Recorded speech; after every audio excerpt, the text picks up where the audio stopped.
하나님의 말씀입니다. 오늘 거룩하신 우리 하나님께서 우리에게 주시는 말씀은 구약성경입니다. 사무엘하 16장 15절에서 23절 말씀입니다. 이제 하나님 말씀이 선포되어집니다. 여러분이 마음을 여시고 경청하시길 바랍니다. 압살롬과 모든 이스라엘 백성들이 예루살렘에 이르고 아히도벨도 그와 함께 이른지라. 다윗의 친구 아렉 사람 후세가 압살롬에게 나아갈 때에 그에게 말하기를 왕이여 만세 왕이여 만세 하니 압살롬이 후세에게 이르되 이것이 내가 친구를 후대하는 것이냐 내가 어찌하여 내 친구와 함께 가지 아니하였느냐 하니 후세가 압살롬에게 이르되 그렇지 아니하니이다. 내가 여호와와 이 백성 모든 이스라엘의 택한 자에게 속하여 그와 함께 있을 것이니이다. 또 내가 이제 누구를 섬기리이까? 그의 아들이 아니니이까? 내가 전에 왕의 아버지를 섬긴 것 같이 왕을 섬기리이다 하니라. 압살롬이 아히도벨에게 이르되 너는 어떻게 행할 계략을 우리에게 가르치라 하니 아히도벨이 압살롬에게 이르되 왕의 아버지가 남겨두어 왕궁을 지키게 한 후궁들과 더불어 동침하소서. 그리하면 왕께서 왕의 아버지가 미워하는 바됨을 온 이스라엘이 들으리니 왕과 함께 있는 모든 사람의 힘이 더 강하여 지리이다 하니라. 이에 사람들이 압살롬을 위하여 옥상에 장막을 치니 압살롬이 온 이스라엘 무리의 눈앞에서 그 아버지의 후궁들과 더불어 동침하니라. 그때에 아히도벨이 베푸는 계략은 사람이 하나님께 물어서 받은 말씀과 같은 것이라. 아히도벨이 모든 계략은 다윗에게나 압살롬에게나 그와 같이 여겨졌더라. 아멘. 참 좋으신 아버지 하나님 감사합니다. 영광을 돌립니다. 하나님은 거룩하시며 자비로우시며 은혜가 많으십니다. 그러나 하나님께서 정하신 계획은 하나도 1.1획도 틀림없이 모든 것이 진행되어 나가는 줄로 믿습니다.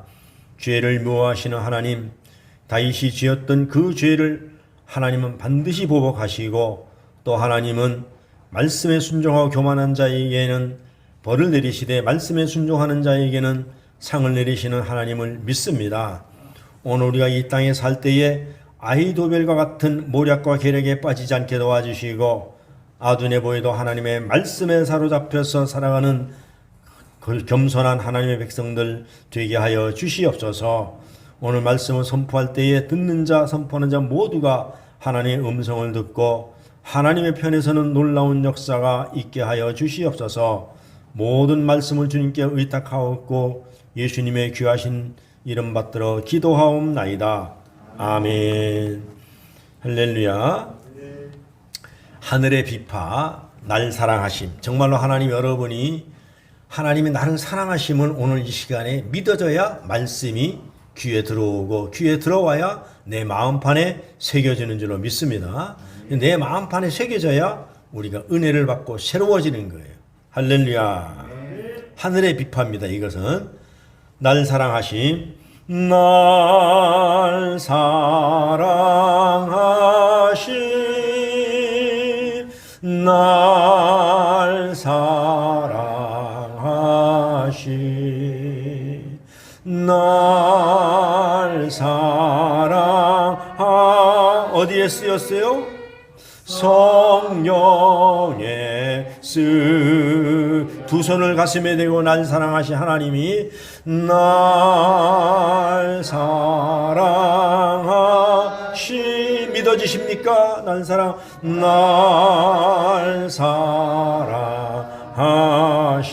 느껴지십니까? 날 사랑하시 어디에 쓰였어요? 성령의 쓰였네. 날 사랑 한 번 더. 날 사랑하시 날 사랑하시 날 사랑하시 자식 성령에 쓰였네. 할렐루야. 하나님이 여러분을 사랑하는 건 느껴져야 하나님이 우리의 마음속에 임하는 줄로 믿습니다. 오늘 여러분들 여기 나오는 것은 하나님 만나기 위해서 나오는 것입니다. 하나님의 말씀은 옛날이나 지금이나 동일합니다. 2000년 전이나 4000년 전이나 지금이나 하나님의 사랑은 동일하십니다. 할렐루야. 오늘 옆에서 인사합시다. 은혜 받읍시다. 옆에서 다시 한번 인사합니다. 은혜 받읍시다. 마음 문을 엽시다. 아멘. 그래서 오늘 예배를 구경하러 오는 게 아니라 하나님을 만나러 오는 시간입니다. 한번 따라합니다. 겸손과 계략. 겸손과 계략의 대결. 아멘. 오늘 본문 말씀 보면은 다윗의 아들 압살롬이 아버지의 왕권을 탐해 가지고 오랫동안 역모를 꾀했습니다. 계획을 세웠습니다. 그래서 드디어 D-Day를 잡고 예루살렘으로 이제 반란을 일으켜서 쳐들어온다는 것입니다. 그동안에 준비하면서 압살롬은 많은 백성들을 선전선동해가지고, 여러분 사람들은 어느 때나 옛날이나 지금이나 선전선동하는데 넘어가는 것입니다. 그래서 여러분 우리가 남북이 분단되어 있지만 북한에서 가장 잘하는 게 뭡니까? 선전선동하는 거예요. 여러분 선전선동과 진실의 말을 잘 들어야 될 줄로 믿습니다. 그래서 온 이스라엘 백성들이 그만 압살롬에게 속아서 압살롬을 따르게 되었어요. 그래서 이제 아들 압살롬이 아버지의 왕권을 찬탈하기 위해서 온다는 소식을 듣고 다윗은 예루살렘을 버리고 피난길에 오릅니다. 그 여러분 여기에서 다윗이 군사력이 약해서 피난길에 오르는 것이 아닙니다. 여러분 옛날이나 지금이나 아들을 상대로 싸울 수는 없지 않습니까? 자식 이기는 부모 없습니다. 다윗에게는 수십 년 동안 길러온 정예 군대가 있습니다. 그런데도 불구하고 하나님에게 모든 뜻을 맡기고 피난길에 오르는 것입니다. 거기에 보면 아히도벨과 후세라는 인물이 나옵니다.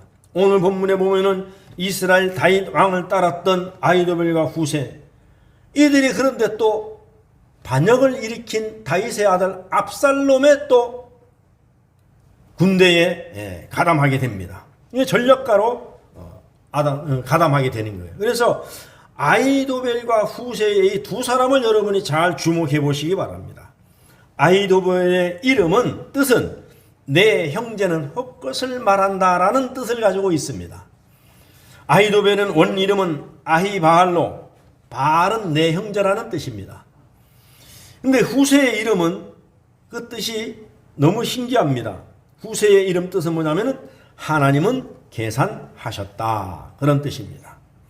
그래서 압살롬의 반역으로 눈물의 피난길에 오른 이 다윗이 피난길에 후세의 장군을 불러놓고 지략가를 불러놓고 소원을 합니다. 자네가 내 친구가 맞다면은 자네가 우리 아들 압살롬 군대에 위장투항하라는 겁니다. 위장투항을 해가지고 네가 거기 가서 다윗의 진영에 들어가서 잠입해서 아히도벨의 계략이 실패하도록 도와달라는 것입니다. 그러니까 아히도벨은 먼저 압살롬을 도왔고 이제 후세는 압살롬에게 가는데 위장해서 들어가는 것입니다. 이제 위장해서. 그래서 예루살렘에서 후세는 그래서 들어갑니다. 이때 압살롬에게 들키면 죽을 수도 있습니다. 그리고 압살롬의 생각을 잘못하면 완전히 그는 또 이중 반역으로 몰리게 될 수도 있습니다. 그런데 그러한 전장 속에 다윗이 자기 친구 후세를 보내는 마음은 어떻겠습니까? 그래서 사무엘하 15장 30절에서 40절을 우리가 한번 읽어보도록 하겠습니다. 다윗과 후세가 왜 도망을 했으며 어떻게 얘기를 하는지 한번 하나님의 말씀을 같이 읽습니다. 시작. 다윗이 감난산길로 올라갈 때에 그의 머리를 그가 가리고 맨발로 울며 가고 그와 함께 가는 모든 백성들로 각각 자기의 머리를 가리고 올라가니라. 어떤 사람이 다윗에게 알리되 압살롬과 함께 모반한 자들 가운데 아히도벨이 있나이다 하니 다윗이 이르되 여호와여 원하옵건대 아히도벨의 모략을 어리석게 하옵소서 하니라. 다윗이 하나님을 경배하는 마루턱에 이를 때에 아렉 사람 후세가 옷을 찢고 흙을 머리에 덮어쓰고 다윗을 맞으러 온지라. 다윗이 그에게 이르되 내가 만일 나와 함께 나아가면 내게 누를 끼치리라. 그러나 내가 만일 성읍으로 들어가서 압살롬에게 말하기를 왕이여 내가 왕의 종이니이다. 전에는 내가 왕의 아버지의 종이었더니 이제는 내가 왕의 종이니이다 하면 내가 나를 위하여 아히도벨의 모략을 패하게 하리라. 자, 후세에게 너 가서 죽을 수도 있지만은 너 나를 위해서 들어가라 이겁니다. 위장 전입해서 가서, 그리고 가서 압살롬에게 만세를 부르라는 이야기입니다. 그래서 후세는 예루살렘 성으로 돌아가서 다윗의 명령에 그대로 행합니다. 그래서 오늘 본문 16장 15절에서 19절 말씀을 다시 한번 보겠습니다. 16장 15절에서 19절 말씀을 다시 한번 보겠습니다. 시작. 압살롬과 모든 이스라엘 백성들이 예루살렘에 이르고 아히도벨 그와 함께 이른지라. 다윗이 친구 아렉 사람 후세가 압살롬에게 나아갈 때에 그에게 말하기를 왕이여 만세 왕이여 만세 하니 압살롬이 후세에게 이르되 이것이 내가 친구를 후대하는 것이냐 내가 어찌하여 내 친구와 함께 가지 아니하였느냐 하니 후세가 압살롬에게 이르되 그렇지 아니하느니라. 내가 여호와와 이 백성 모든 이스라엘의 택한 자에게 속하여 그와 함께 있을 것이니이다. 또 내가 이제 누구를 섬기리이까 그의 아들이 아니니이까 내가 전에 왕의 아버지를 섬긴 것 같이 왕을 섬기리이다 하니. 아멘. 압살롬이 예루살렘에 입성할 때에 왕이여 만세 왕이여 만세 살기와에서 위장투항에서 만세를 부릅니다. 환호성을 지르는데, 그런데 이상한 것을 알 수가 있습니다. 옛날 이스라엘에서는 왕을 찬양하고 왕을 부를 때는 반드시 그 앞에 그 왕의 이름을 넣게 되어 있습니다. 그런데 후세는 이름을 싹 빼고 그냥 왕이라고 합니다. 그러면 속으로는 뭐라 그러겠어요? 속으로는 다윗 왕 만세 했겠죠. 그렇게 한 것을 우리가 볼 수가 있습니다. 그래서 구약 성경 이스라엘 사람들의 왕을 보고 환호할 때는 반드시 이름을 넣게 되어 있는데, 그런데 후세는 일부러 이름을 뺍니다. 그런데 압살롬은 갑작스러운 후세의 투항에 그만 당황하게 됩니다. 그래서 미심쩍게 여기는 거예요. 의심하게 되는 것입니다. 15장 질문에 그렇지 않습니까? 오히려 저는 주님께서 뽑으시고 이 백성과 온 이스라엘 사람이 뽑아 세운 편이 내가 되려고 왔다 이겁니다. 왕이요, 당신은 이스라엘 백성들이 전부 칭송을 하고 또 그 백성들이 뽑아서 세웠으니까 내가 누구를 섬기겠습니까? 왕을 섬겨야지. 그리고 당신은 왕의 아들이 아니니까 당연히 그 왕위를 물려받아야 될 사람인데 나는 그래서 당신을 택해서 왔다는 것입니다. 그러니까는 의심하는 것을 조금 푸르니까 그 당시에 옆에 있던 아히도벨이 가만히 생각해 보니까 맞거든요. 그래서 후세가 판세를 정확히 읽고 투항했지만 자기보다 후세는 한 수 아래라고 생각했기 때문에 아히도벨도 승낙을 하게 됩니다. 그러니까 약간의 차이가 엄청난 나중에 일들을 가져오게 되죠. 그러나 후세는 속으로는 뭐라고 생각했겠어요? 하나님이 뽑으신 하나님의 사랑 왕은 다윗밖에 없다. 이렇게 생각했을 것입니다. 그래서 후세는 하나님의 종에게 충성을 했지만은 사실은 압살롬이 아니라 누굽니까? 다윗 왕에게 속으로는 충성을 했던 거예요. 그래서 사람들은 볼 때는 우리가 영안이 열려야 된다는 것을 우리가 흔히 얘기를 합니다. 그런데 우리는 겉사람만 보고 판단을 합니다. 그러나 그 사람 속에 어떤 생각을 가지고 있는가를 우리가 알아놔야 될 줄로 믿습니다. 그래야 우리는 승리할 수 있고 이 세상을 살아갈 때에 우리가 번번이 실패를 우리가 막을 수 있는 줄로 믿습니다. 그래서 오늘 보면은 사람을 잘 볼 줄 알아야 된다는 얘기입니다. 그래서 압살롬이 반역을 일으켰지만은 그것도 다 하나님의 계획 속에 있다는 것을 알아야 돼요. 그래서 후세가 자신 있게 들어간 것은 하나님의 계획 속에 있다는 것을 알았기 때문에 자신 있게 들어갈 수가 있었던 것입니다. 그런데 보면은 복수를 위한 지혜는 불행을 만듭니다. 아히도벨은 왜 그렇습니까? 아히도벨은 자기의 살이 사욕을 위해서 압살롬을 따라가서 압살롬의 신하가 되었던 것. 압살롬을 이용해가지고 자기의 목적을 성취하기 위해서. 보세요. 그래서 압살롬은 아히도벨에게 다음 계획을 묻습니다. 사무엘하 16장 21절 22절입니다. 압살롬이 아히도벨에게 다음 계획을 묻습니다. 한번 읽어보겠습니다. 시작. 압살롬이 아히도벨에게 이르되 너는 어떻게 행할 계략을 우리에게 가르치라 하니 아히도벨이 압살롬에게 이르되 왕의 아버지가 남겨두어 왕궁을 지키게 한 후궁들과 더불어 동침하게 하소서. 그리하면 왕께서 왕의 아버지가 미워하는 바됨을 온 이스라엘이 들으리니 왕과 함께 있는 모든 사람이 힘이 더욱 강하여지리이다 아니라. 그리하면 왕께서 왕의 아버지가 이에 사람들이 압살롬을 위하여 옥상에 장막을 치니 압살롬이 온 이스라엘 무리들의 눈앞에서 그 아버지의 후궁들과 더불어 동침하니라. 자, 오늘 이 말씀을 보면은 아히도벨은 압살롬에게 말한 것을 알 수 있죠. 자, 어떻게 네가 다시 한번 계획을 세워봐라. 그런데 아히도벨은 엉뚱한 계획을 내놓습니다. 엉뚱한 계획을 내놔요. 왜 그런 계획을 내놓습니까?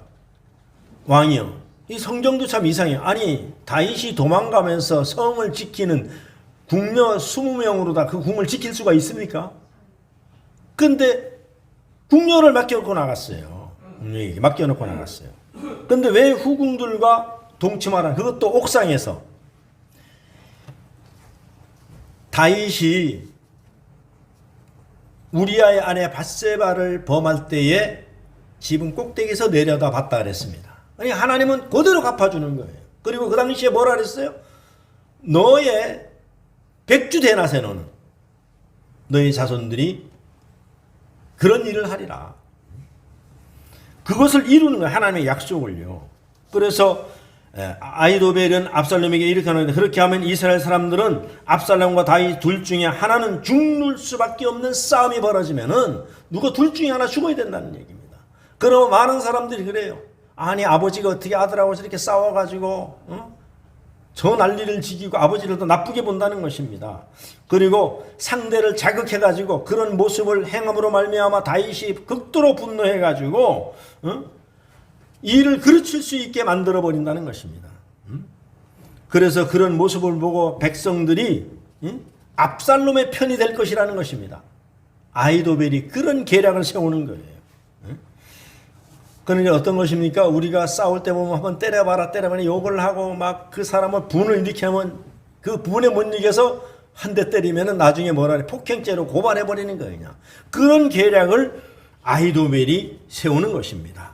그래서 여기서 장막은 신부의 장막이고 신랑은 압살롬을 얘기하는 거예요. 그러니까 옥상에 올라가서 백주 대낮에 그런 일을 하라고 계략을 내놓는 것입니다. 정말로 슬픈 일이지 않습니까? 나라를 세웠으면은 백성들을 위하는 일을 해야 되는데 아히도벨이 자기의 계획을 성취하기 위해서 압살롬을 이용하는 것입니다. 이는 참으로 슬픈 일입니다. 하나님 모르는 지혜자나 왕 옆에 가는 것이 이렇게 성공한 길이 아니라 이용당하고 하나님이 싫어하는 악한 꾀에 빠지게 되고 그리고 그 일에 동참하게 되는 것입니다. 그래서 사람은요, 친구를 잘 만나야 됩니다. 그리고 사람을 잘 만나야 돼요. 그런데 보세요. 이후에 아히도벨은 다윗을 치기 위하여 압살롬에게 사무엘하 17장 1절에 보면은 이렇게 얘기합니다. 시작. 한번 읽어봅니다. 시작. 아히도벨이 또 압살롬에게 이르되 이제 내가 사람 12,000명을 택하게 하소서. 오늘 밤에 내가 일어나서 다윗의 뒤를 추적하여. 그러니까 12,000명 군사를 주면은 내가 나가서 다윗을 다 쓰러뜨리겠다는 이야기입니다. 다 없애겠다는 이야기입니다. 당시 1000명이 군대의 한 단위였기 때문에 12단위 즉 12지파를 상징하는 것으로 보입니다. 아직 다윗 일행이 요단강을 건너지 못했을 것으로 보고 그 틈을 타서 자신이 병사들을 직접 끌고 뒤쫓아가서 덮쳐오면 모두 도망할 것이고 그때에 다윗만 죽이겠다는 겁니다. 아주 굉장히 현명한 방법같이 보입니다. 다윗 일행은 매우 지쳐 있었고 그리고 가능하면 동족의 피를 적게 흘려야 압살롬이 나라를 다스리는데 유리합니다. 그런데 압살롬은 이 이야기를 듣고 갑자기 후세를 부릅니다. 압살롬이 아무래도 좀 이상한 거예요. 아히도벨이 하는 것이 아무래도 좀 실수할 것 같아요. 그래서 그동안에 경계해서 의심해서 잘 부르지 않았던 후세를 부릅니다.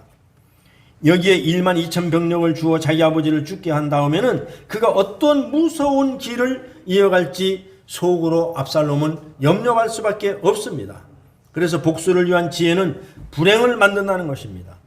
그래서 우리가 17장 5절 한번 보겠습니다. 17장 5절 시작.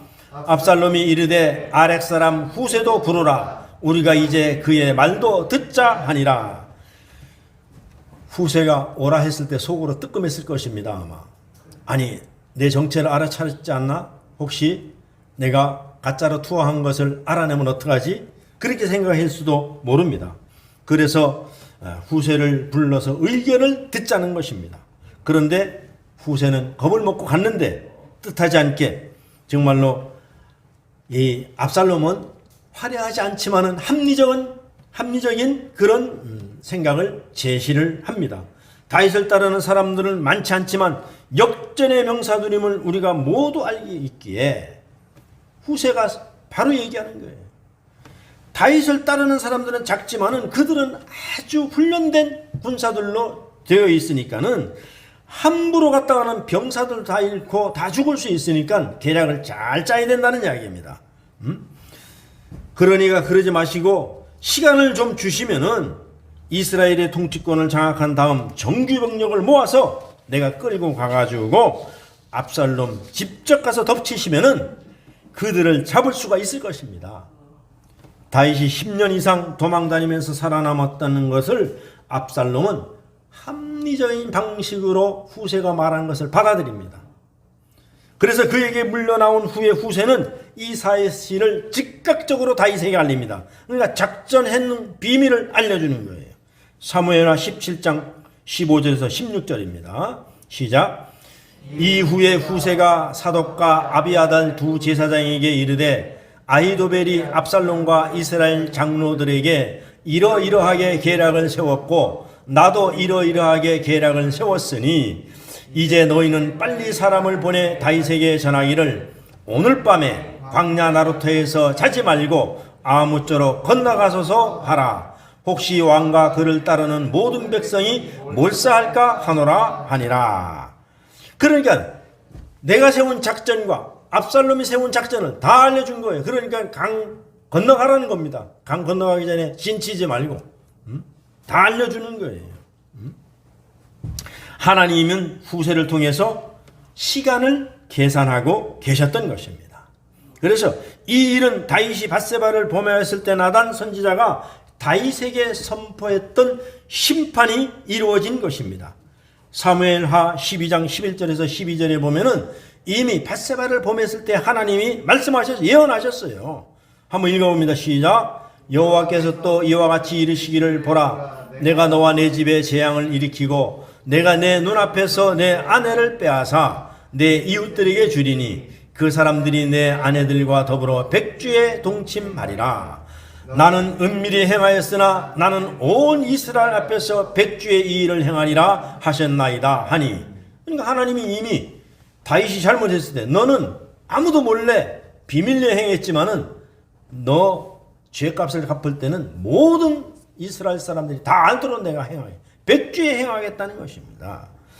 다윗이 하나님 앞에 저질렀던 폭력적인 죄악이 그의 아들의 폭력적인 죄악으로 이어진 것입니다. 말씀은 죄의 무서움을 그대로 우리에게 보여주고 있는 것입니다.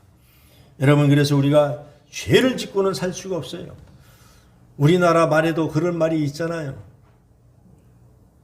때린 사람은 발을 오그리고 잔다 그래서 펴고 잔다 그랬어요. 오그리고 자고. 맞은 사람은 다리를 뻗고 잔다 그랬어요. 그러니까 죄진 사람은요 항상 불안한 거예요. 불안한 거. 그래서 세상적인 지혜는 결국은 아히도벨의 자살로 끝나고 맙니다.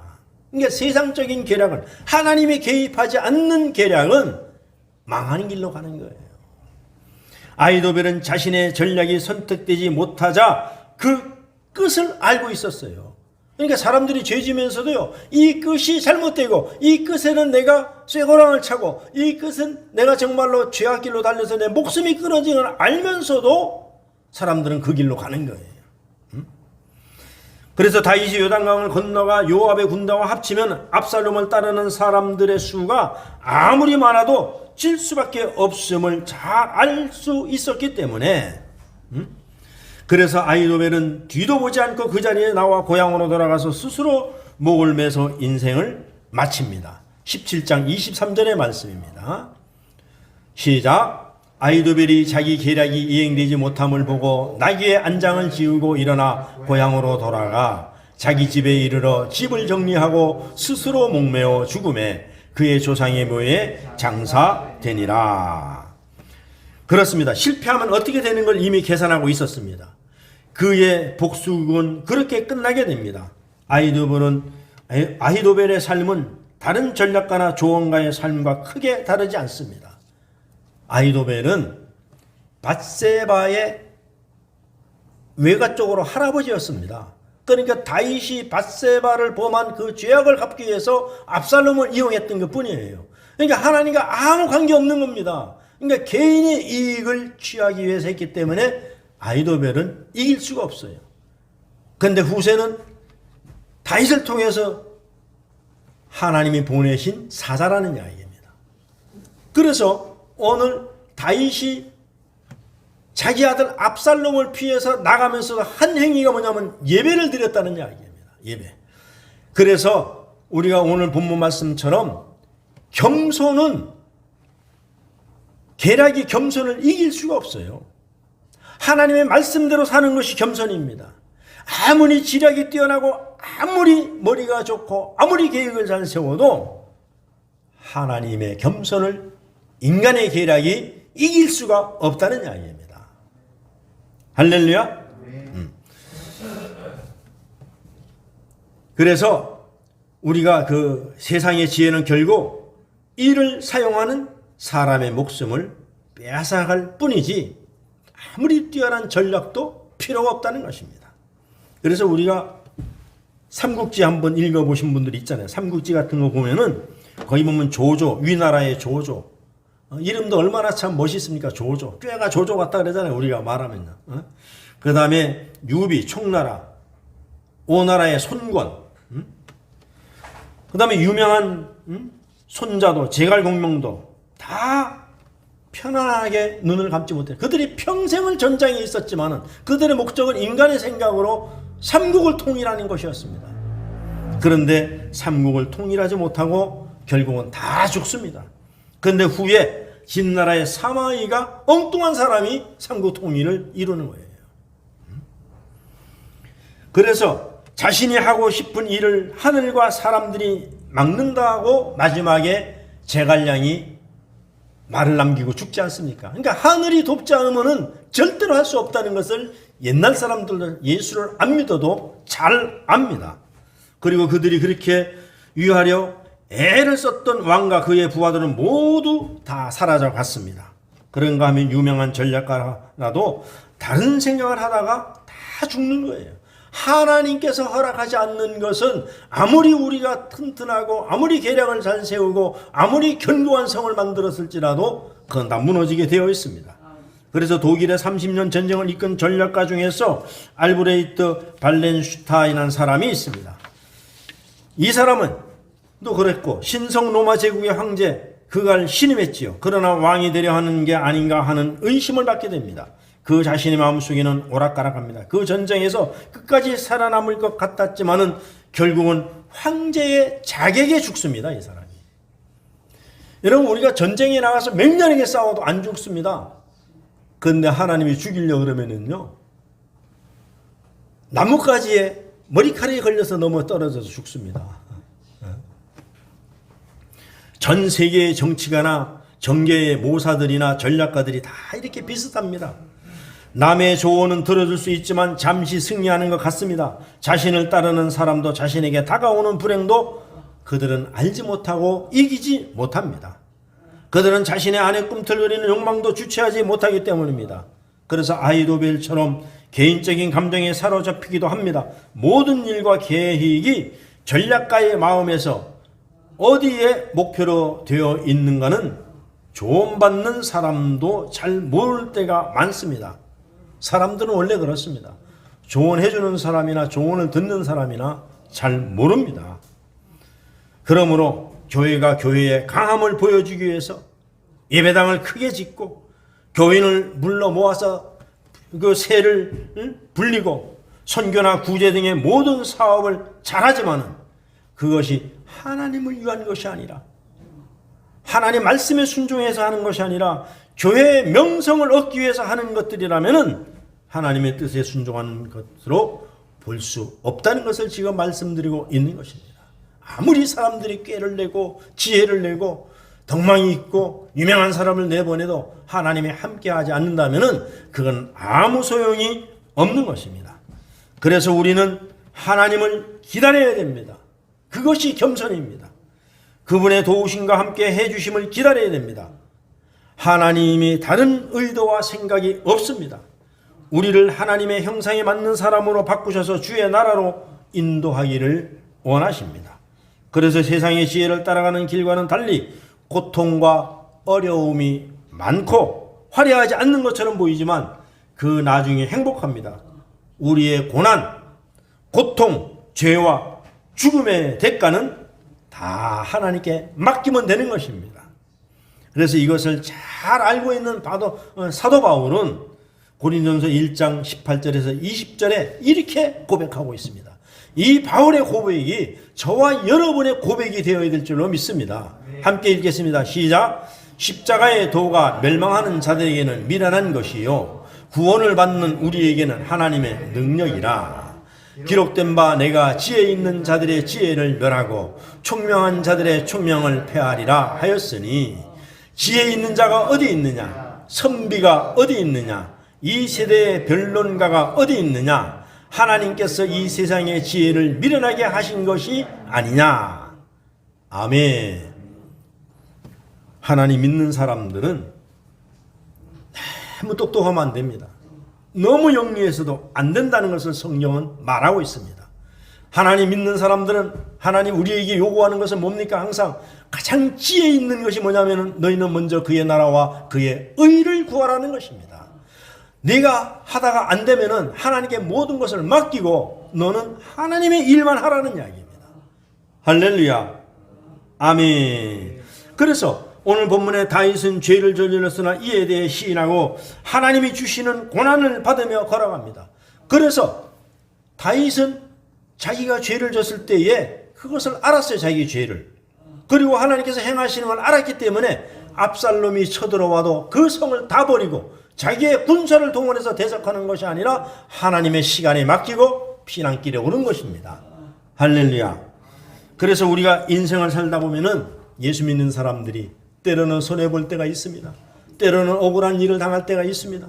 때로는 원하지 않는 병이 들 때도 있습니다. 때로는 내가 전혀 생각지도 못한 일을 당할 때도 있습니다. 그럴 때 우리는 하나님 앞에 나와서 엎드려서 기도하고 하나님의 시간에 맡겨야 될 줄로 믿습니다. 아히도벨과 같이 아무리 꾀가 많고 아무리 지략가라 할지라도 하나님 그것을 다 패하시는 하나님임을 우리가 안다면은 이미 우리는 승리는 우리 것인 줄로 믿습니다. 우리가 생각할 때는 더디 되는 것 같습니다. 우리가 생각할 때는 어려울 것 같습니다. 우리가 생각할 때는 안 되는 것 같습니다. 우리가 생각할 때는 느린 것 같습니다. 그러나 우리가 하는 것은 다 실패입니다. 성공하는 것 같으나 실패입니다. 건강한 것 같으나 우리는 병이 옵니다. 우리는 정말로 든든한 것 같으나 약합니다. 그래서 하나님은 바울 사도를 통해서 이렇게 말합니다. 너희가 가난한 것 같으나 하나님을 잘 믿으면 부한 자라. 약한 것 같으나 강한 자라. 아무것도 없는 것 같으나 모든 것을 가진 자로다.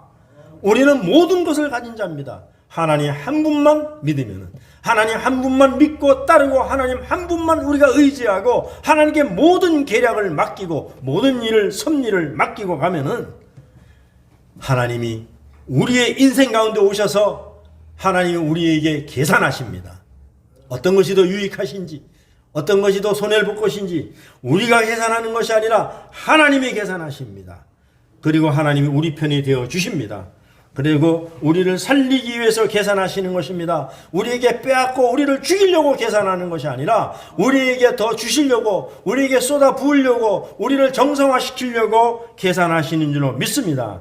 그래서 내 안에 있는 목표와 욕망과 화려함을 갈망하는 눈에 이끌려 세상 지혜를 따르지 않고 주님의 십자가 지혜를 따라갑시다. 그래서 하나님 우리를 가르치시고 보호하시고 영광스럽게 하실 것입니다.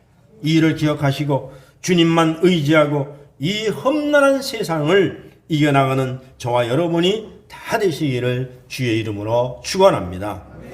기도하겠습니다. 참으로 좋으신 아버지 하나님 감사합니다. 우리는 세상을 살아가면서 항상 압살롬과 같이, 아이돌과 같이 그렇게 살아갑니다.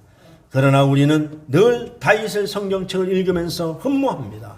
우리는 아버지 후세와 같이 어떤 상황 가운데서도 하나님을 의지하고 하나님 적진에 뛰어들어서 모든 아이도벨의 계략을 무효화시키는 그런 믿음으로 살아갈 수 있는 우리들 되게 하여 주시옵소서.